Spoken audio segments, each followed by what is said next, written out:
हे hello किसान भाइयों, मैं हूं आपका दोस्त और host Unmesh टहरिया।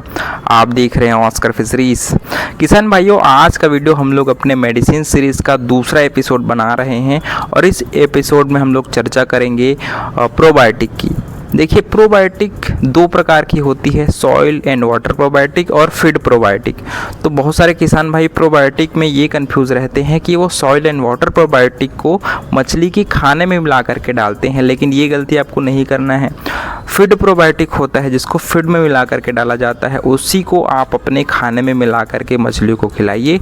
Soil and water probiotic को सीधा सीधा आप अपने तालाब में डायरेक्ट अप्लाई करके अपने मिट्टी और पानी की गुणवत्ता को बढ़ाते हैं।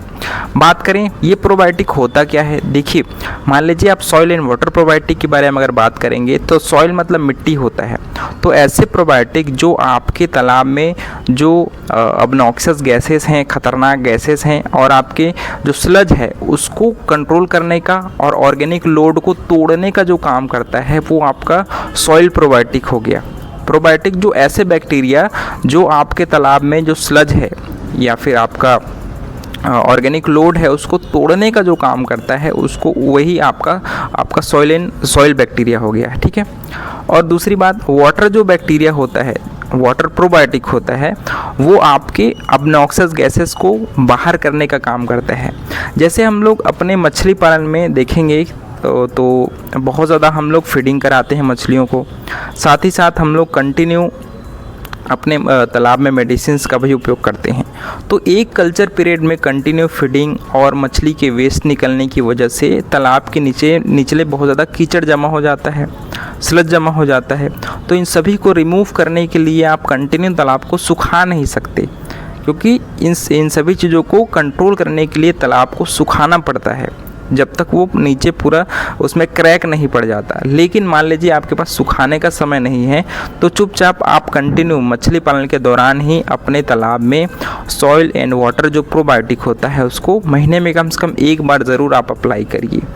तो ये काम क्या करता है, सबसे पहले जो स्लज है उसमें ऑर्गेनिक लोड होता है, मतलब बहुत सारे वेस्ट उसमें उपस्थित होता है जो आपके तालाब में अमोनिया गैस को बनने का काम करती है, हेल्प करती है उसके बनने में। साथ ही साथ वो मछलियों में बीमारियां भी फैलाती है। मान लीजिए कीचड़ है, वो अल्टीमेटली मछली के शरीर में चिपक करके उसमें बैक्टीरिया वगैरह उत्पन्न करती है जो मछली में बीमारियाँ फैलाती है। तो उसको तोड़ने का, ऑर्गेनिक लोड को तोड़ने का काम सॉइल एंड वाटर प्रोबायोटिक का हो गया। दूसरा, जो अमोनिया या फिर नाइट्रेट, नाइट्राइट, ये जो डेंजरस गैसेस हैं, हाइड्रोजन सल्फाइड, इसको पानी से रिमूव करने का काम भी आपका सॉइल एंड वाटर प्रोबायोटिक है, वो करता है। दूसरे प्रकार का प्रोबायोटिक है दोस्तों आपका फीड प्रोबायोटिक। फीड प्रोबायोटिक मछली के शरीर में पहुंच करके उसके डाइजेशन को बढ़ाता है। जिस प्रकार हम लोग बहुत लोगों को आपने देखा होगा कि वो कितना भी खाना खाए उनके शरीर में भोजन नहीं लगता, उसी प्रकार जब हम लोग सिर्फ मछलियों को फीडिंग कराते हैं, उसमें कोई भी और एक्स्ट्रा न्यूट्रिएंट्स नहीं मिलाते, तो वो मछली के शरीर में अच्छे से ऑब्जर्व नहीं हो पाता, उसको मछली ढंग से सोख नहीं पाती। लेकिन जब हम अपने खाने में फीड प्रोबायोटिक डालते हैं तो वो मछली के डाइजेशन को, उसके पाचन शक्ति को बढ़ाता है। साथ ही साथ ये मछली के रोग प्रतिरोधक क्षमता को भी इम्प्रूव करता है, क्योंकि बहुत बार हम लोग कमर्शियल फार्मिंग में बहुत अधिक मात्रा में मछलियों का पालन करते हैं और अपने वाटर क्वालिटी पैरामीटर्स को बहुत ज़्यादा ध्यान नहीं देते, तो उन परिस्थितियों में बहुत ज़्यादा बीमारियां हैं वो मछलियों में फैलती है ख़राब पानी की वजह से। तो आप अगर मछली के रोग प्रतिरोधक क्षमता को इम्प्रूव करते हैं आपके अपने खाने में फीड प्रोबायोटिक मिला करके, तो उससे आपका जो मछलियाँ हैं वो जल्दी बीमार नहीं पड़ती। जब हम लोग अपनी मछली के खाने में सॉइल एंड वाटर प्रोबायोटिक का उपयोग करते हैं दोस्तों, तो वो आपकी मछलियों के एफसीआर को भी कंट्रोल करता है। जैसे मान लीजिए आपने अपने खाने में आप पर किलो 10 ग्राम आपने फीड प्रोबायोटिक अपने खाने में डाल करके मछली को खिलाया, तो मछली की पाचन शक्ति बढ़ती है, जिससे अल्टीमेटली आपके मछलियों का ग्रोथ इम्प्रूव होता है और आपके मछलियों का एफसीआर है वो कम होता है। मतलब आपको कम फीडिंग में ज़्यादा मछलियों का ग्रोथ है वो प्राप्त होता है। तो सबसे पहला काम ये आपके मछलियों के एफसीआर को इम्प्रूव करता है।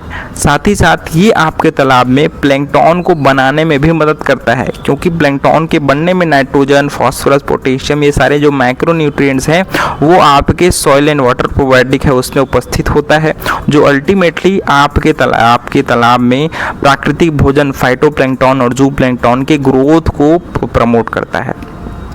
तो मैंने दोस्तों अपने इस वीडियो में बेस्ट क्वालिटी के सॉइल एंड वाटर प्रोबायोटिक है, उसको आप स्क्रीन को टैप करेंगे या फिर डिस्क्रिप्शन में जा करके चेक करेंगे, नीचे में आप देखेंगे तो वहाँ पर आपको ये प्रोडक्ट मिल जाएगा, या फिर स्क्रीन में भी आप देख रहे होंगे सॉइल एंड वाटर प्रोबायोटिक आपको दिख रहा होगा, उसको आप ज़रूर परचेस करिए। ये आपकी मछलियों के ग्रोथ को डबल करेगी, साथ ही साथ आपकी मछली में जो बीमारियाँ हैं उसको कंट्रोल करने का भी काम करती है। तो डिस्क्रिप्शन में जा करके या फिर स्क्रीन में अगर आप छुएंगे स्क्रीन को तो वहाँ पर आपको ये प्रोडक्ट मिल जाएगा। आप बिल्कुल इस प्रोडक्ट को खरीदिए और अपने मछली पालन जर्नी को बहुत ज़्यादा आप स्मूथ बनाइए और अपने मछलियों के ग्रोथ को भी आप अच्छे से इम्प्रूव करिए। इसके अलावा कोई भी आपका सवाल होगा, डाउट होगा, उसको आप नीचे कमेंट करिएगा, और अगला टॉपिक किस वीडियो पर चाहते हैं या फिर किसी मेडिसिन पर और आप चर्चा करना चाहते हैं तो उसको भी आप नीचे कमेंट करिए। बिल्कुल मैं अगले वीडियोज़ में उस पर चर्चा करूँगा। तो किसान भाइयों, अगर आपको वीडियो पसंद आया होगा तो वीडियो को लाइक ज़रूर करिएगा। मिलते हैं अगले वीडियो में, तब तक के लिए बड़ों का सम्मान करिए, छोटों को प्यार करिए और खुद का ढेर सारा ख्याल रखिए। Thank you, thanks for watching.